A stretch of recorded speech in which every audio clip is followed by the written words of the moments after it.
Howdy folks, welcome to another beautiful day. We're out here in Squamish at Cat Lake. Well, me and Dries are going to go for a swim on Cat Lake. Beautiful Thursday afternoon. We thought we'll take a drive through and check it out. So let me show you what it looks like. It's actually a lot busier than anticipated because I don't know why.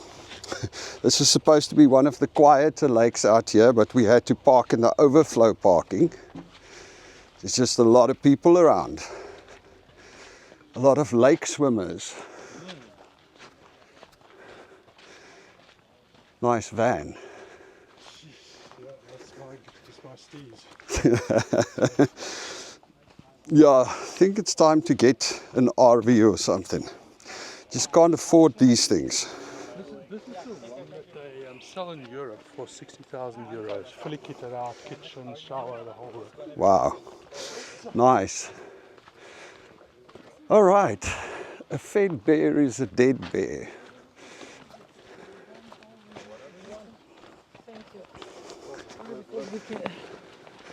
It is beautiful out here, right? Quite a bit of a rough road coming in. It's a dirt road, but entirely doable.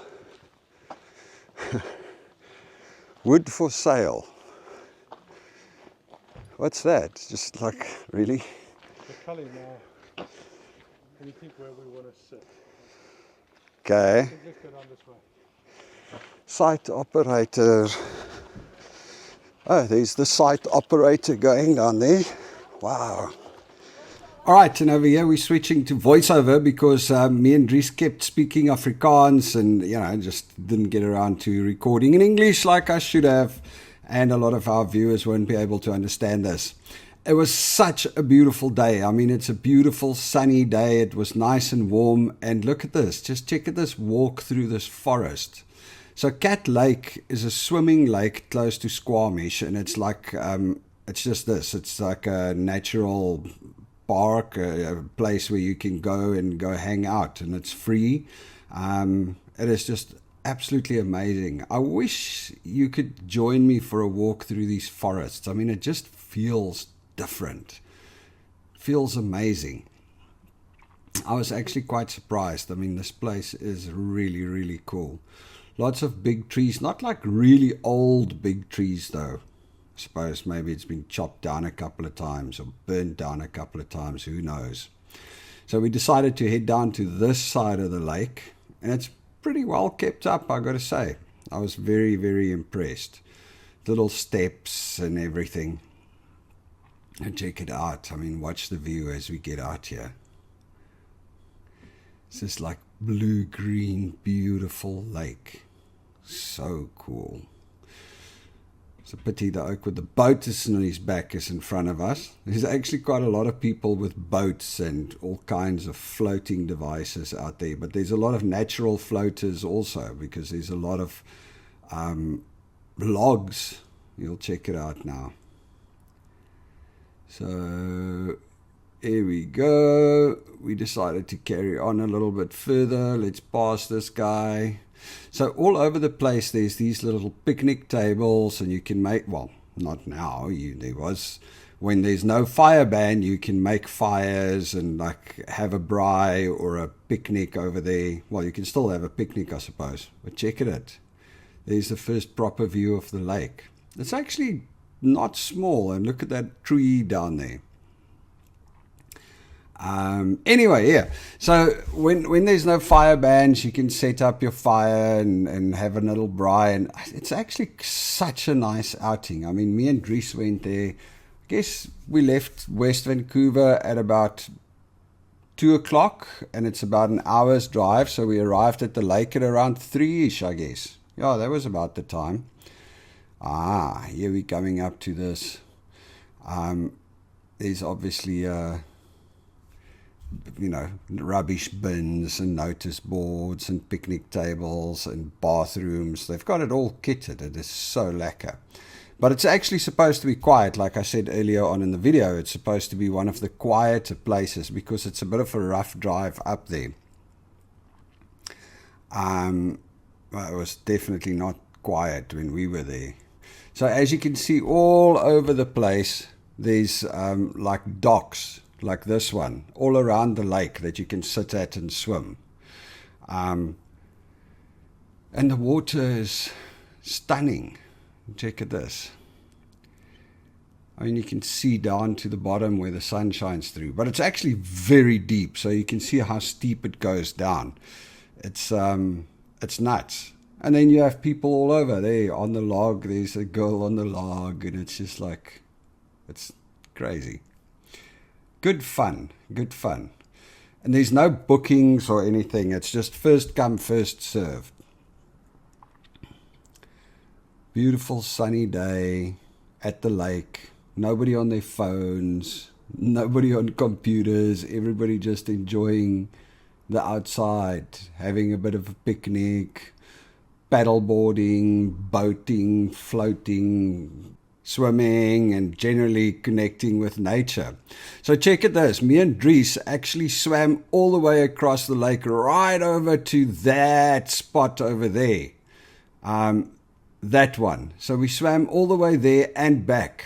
Just a leisurely swim, but I mean, it is so cool, and the water is actually quite nice. It was, yeah, I mean, it's it's weird because you've got the top layer of water that's nice and warm, and then you've got the bottom layer of water that's obviously cooler, wherever the sun is. So it was nice. And then when you swim through the lake, you go through some of these little cooler sections where it's just actually, you know, kind of coldish. But as long as you stick in the sun, and we were floating on a log over there. So there's a lot of logs on the side of the lake, and you just grab some log and swim out with it, which is also nice. All right, here we are on the way back. So we spent, I guess, probably about 4 hours, 5. We got there at about 3, and this is about 7 leaving. So we took the other way out. But check at this. You've got all these campsites around the lake. So everywhere in the forest, there's these little campsites, like the yellow tent up there. So obviously not drive-in campsites. You walk in and you put up a tent. And it's only $18 a night for the campsite, but you can't book. It's first come, first served. So you got to arrive and then grab your campsite. Now, there's a long weekend coming up, so I assume that's one of the reasons why the lake is so busy, is people coming in early to grab campsites for the long weekend, because that's obviously going to happen.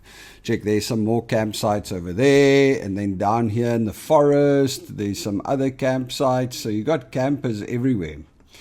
One thing though, you know, it's all cool and well and fine to camp there, but apparently they have lots of bear problems. So they definitely say that if you camp there, you got to leave your food in the car or in special lock boxes, because there's a lot of bears. And if you leave your stuff out, or dirty dishes or anything food, then you might actually end up having a bear in your campsite, which isn't a lot of fun, I guess. But apparently you will be able to see a bear. So here's the walk back up to the car. These campsites are everywhere. It's actually so cool. I mean, we didn't go around the lake. We only stayed on this one side, and we swam through the lake, and we were floating on the logs in the sun. Just connecting with nature. It's so nice. Looks like this kid also didn't want to leave. His mom was having a hard time getting him up the hill. There was a lot of people. Weirdly enough, I was actually surprised by the amount of young people, like college, university students and college students. I mean, that whole 3 or 4 of the docks, that one that we swam to on the other side, there was probably about 50 students there, just hanging out on the dock and swimming. And where we were, there was a bunch of students hanging out there. It's interesting, you know. You still have a lot of young people that like to connect with nature and do this, go to the swimming lake and just go for a swim. But yeah, all in all, it was a really nice day out.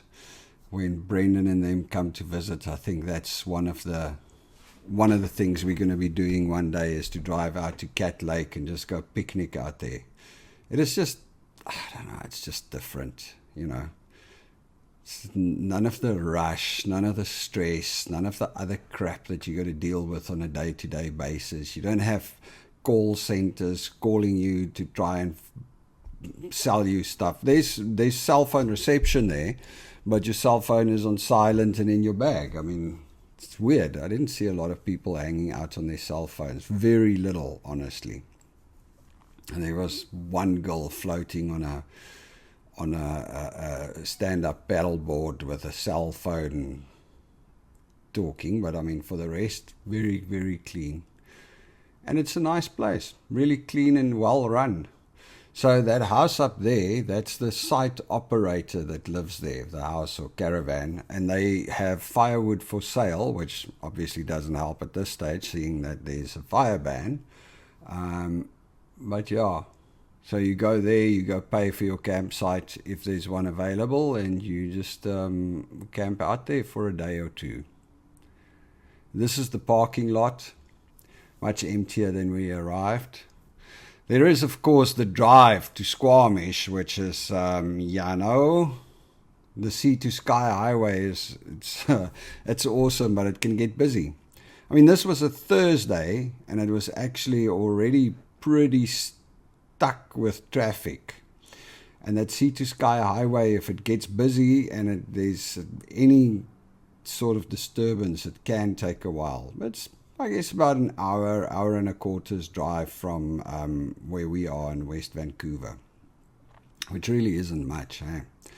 There's a bunch of lakes like these all over the place out here in BC that you can go and visit. It's absolutely amazing, actually.